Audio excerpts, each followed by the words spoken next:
विद्यार्थी मित्रांनो नमस्कार. लर्न ॲट एज्युकेअरमध्ये आपलं स्वागत आहे. आज आपण स्टँडर्ड 11 म्हणजे इयत्ता 11वीच्या मॅथ फर्स्टमधील स्ट्रेट लाईन या चॅप्टरची रॅपिड रिव्हिजन घेणार आहोत. हा chapter important for the standard 12th pair of lines chapter as well as for the MHTCT exam. विद्यार्थी मित्रांनो तुम्हाला माहिती आहे MHTCT एक्झाममध्ये इयत्ता 11वीचे म्हणजे स्टँडर्ड 11च्या मॅथचे काही चॅप्टर इन्क्लूड झालेले आहेत. त्याच्यामध्ये स्ट्रेट लाईन हा चॅप्टर सुद्धा इन्क्लूड झालेला आहे. जर तुमच्याकडे 11वीचे टेक्स्टबुक असतील मॅथ फर्स्ट तर तुम्ही पेज नंबर 103 103 वर जा, जिथे हा चॅप्टर स्ट्रेट लाईन सुरू होत आहे. त्याच्यामध्ये अगदी सुरुवातीला इंट्रोडक्शन दिल्यानंतर लेटस रिकॉल म्हणजेच इंट्रोडक्शन किंवा मागचं बॅकग्राऊंड दिल्यानंतर पहिला टॉपिक जो आहे it is about locus. So what is locus that given definition there, तिथं डेफिनेशन दिलेली आहे. पण लोकस म्हणजे नेमकं काय? लोकस म्हणजे it is geometrically a set of points. म्हणजे अगदी तुम्ही एक्झाम्पल ऑफ लोकस सर्कलसुद्धा कन्सिडर करू शकता किंवा एखादी स्ट्रेट लाईन कन्सिडर करू शकता. For example what is the definition for the circle as a locus? Circle is the set of points which are at the fixed distance from a fixed point. That fixed point is called center of circle and that fixed distance is called radius of circle. म्हणजे for example इकडे पहा, जर हा point P आपण consider केलं आणि CP equal to की ज्याला रेडियस ऑफ सर्कल म्हणतात सर्कल ड्रॉ केल्यानंतर, पण जर हा पॉईंट P सर्क्युलर रोटेट झाला तर आपल्याला सर्कल मिळेल. So geometrically locus is the set of point as given there.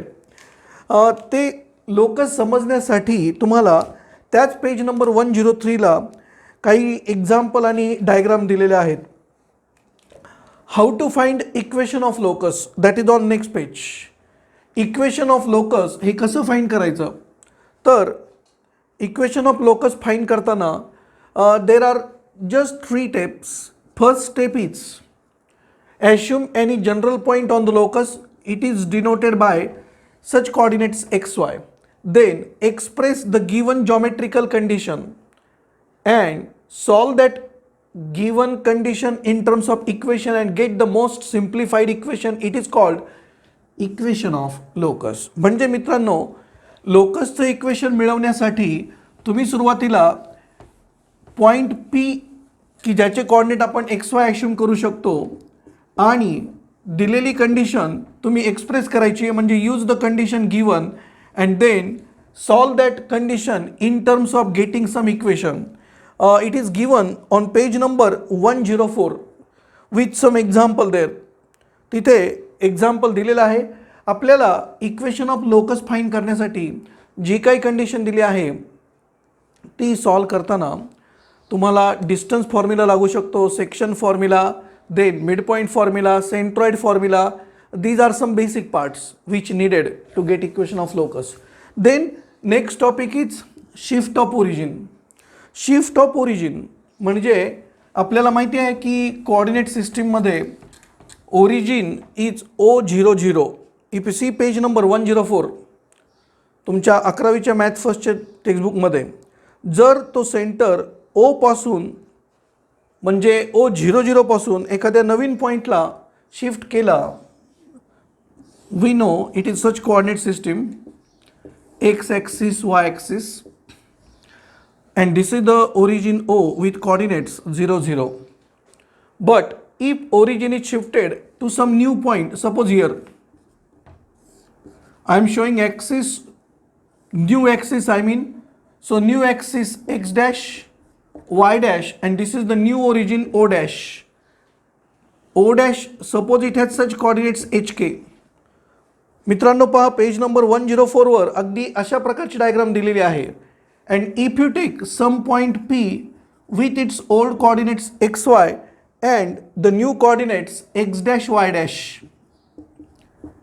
x dash y dash, these are the new coordinates of that point and xy, these are the old coordinates of that point. Then it is what relation between old and new coordinates of point. म्हणजे मित्रांनो काय केलं आहे आपण, as usual O00 is our origin. Origin is shifted to some point O dash HK, so that will call as now new origin, and we take some point P with coordinate XY. These are the old coordinates of that point. आणि मित्रांनो origin shift झाल्यानंतर आपल्याला जे coordinates मिळतील that are the new coordinates और those are the new coordinates and that denoted by this X dash Y dash. Then what is the relation between old coordinates and new coordinates of that point? And that relation is given. Can you see on page number 105 that relation is obtained there. X equal to X dash plus H and Y equal to Y dash plus K. या फॉर्म्युल्यामध्ये तुम्हाला काय लक्षात ठेवायचं आहे, these XY are the old coordinates, then this X dash Y dash these are the new coordinates of some particular point, and this HK coordinates of new origin. HK the coordinates of new origin. How this formula come ते तुम्हाला proof सह दिलेलं आहे. So these are the some basic parts in this lesson before actually the chapter straight line or the topic straight line start, which is on page number 106.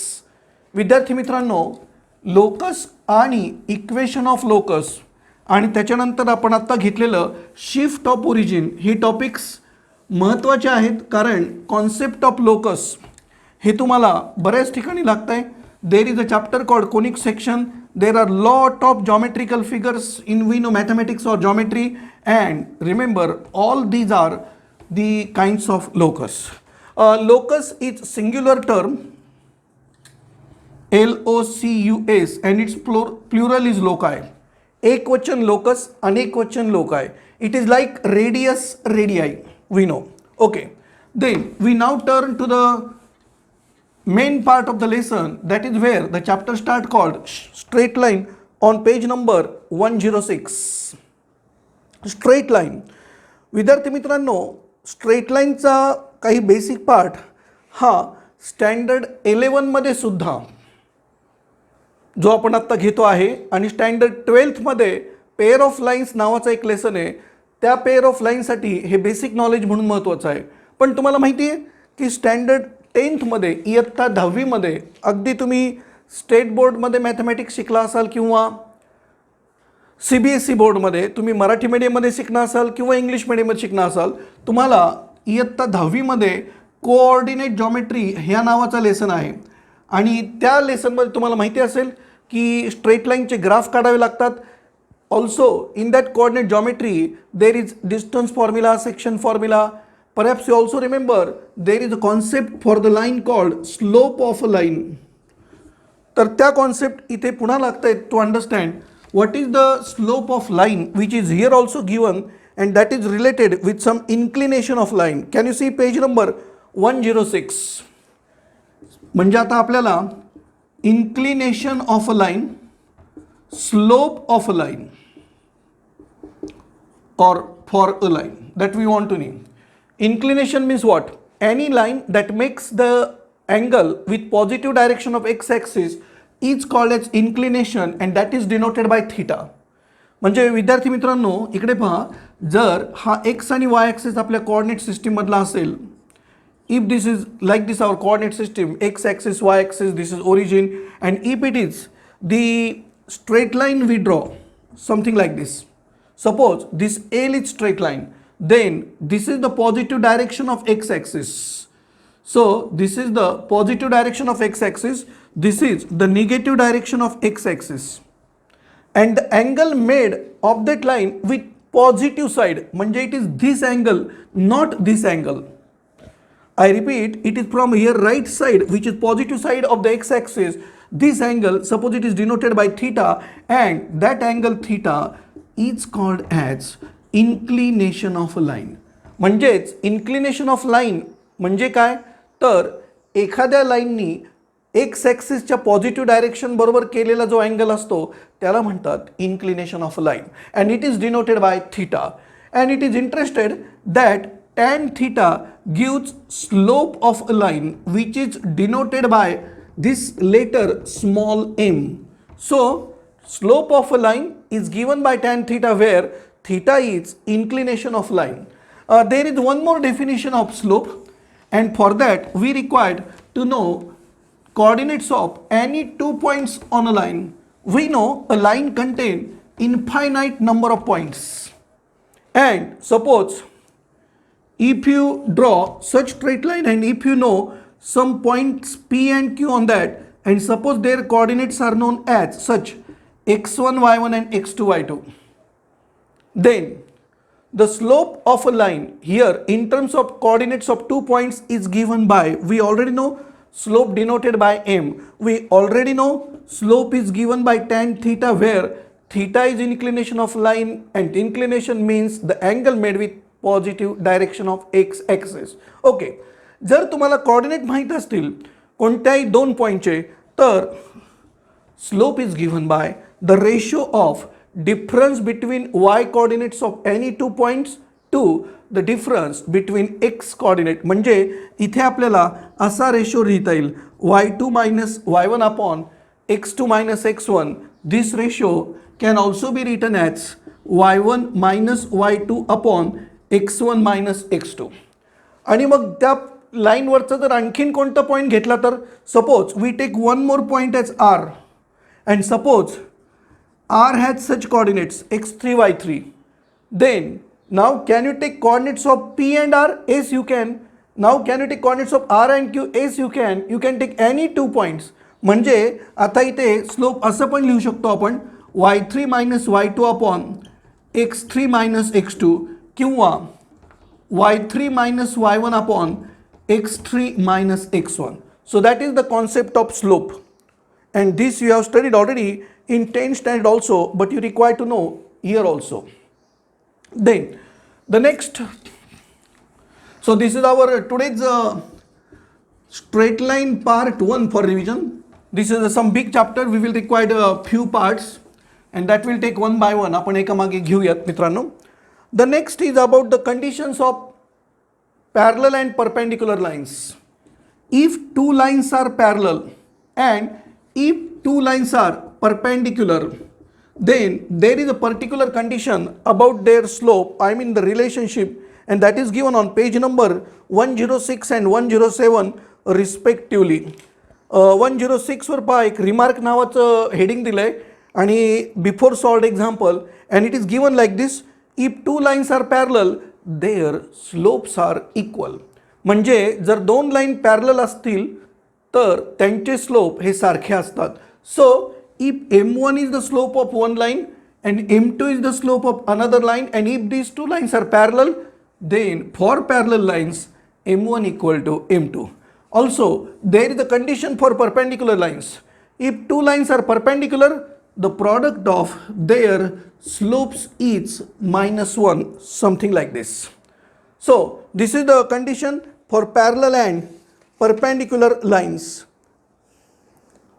Then we have next topic on page number 108, and that is about angle between 2 lines. Angle between 2 lines, and if their slopes are m1 and m2 are known. If m1 and m2 are the slopes of 2 lines, then what is the angle between 2 lines? That is the acute angle between 2 lines. See on page number 108. We can have the diagram here also on the board. If you can see in the textbook there also. मित्रांनो इकडे पहा, जर आपल्याला 2 lines दिलेले असतील in the coordinate system something like this, and if these 2 lines are having this acute angle theta, something like this. Suppose these 2 lines are u and v, and they have included in between them angle theta. Suppose slope of line u is equal to m1 and slope of line v is equal to m2. Then we can have the acute angle formula. If theta is angle between these 2 lines, then tan theta is given by mod of m1 minus m2 divided by 1 plus m1 m2, and that is the acute angle formula. If you take example, suppose there are 2 lines, one has slope 3 and other has -2.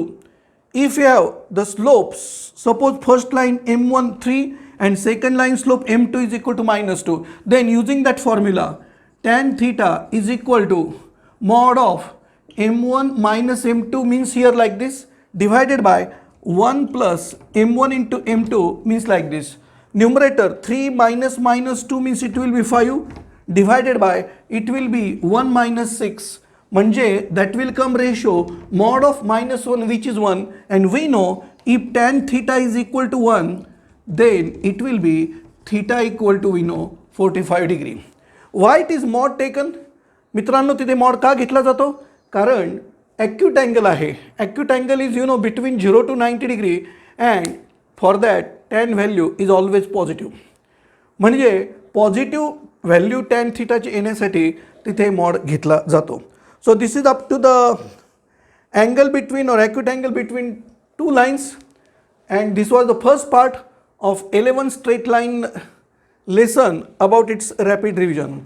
We will continue in the next part for the remaining part. If you like this video, subscribe to our channel, share this with your friends, and press the bell button icon. Okay, thanks.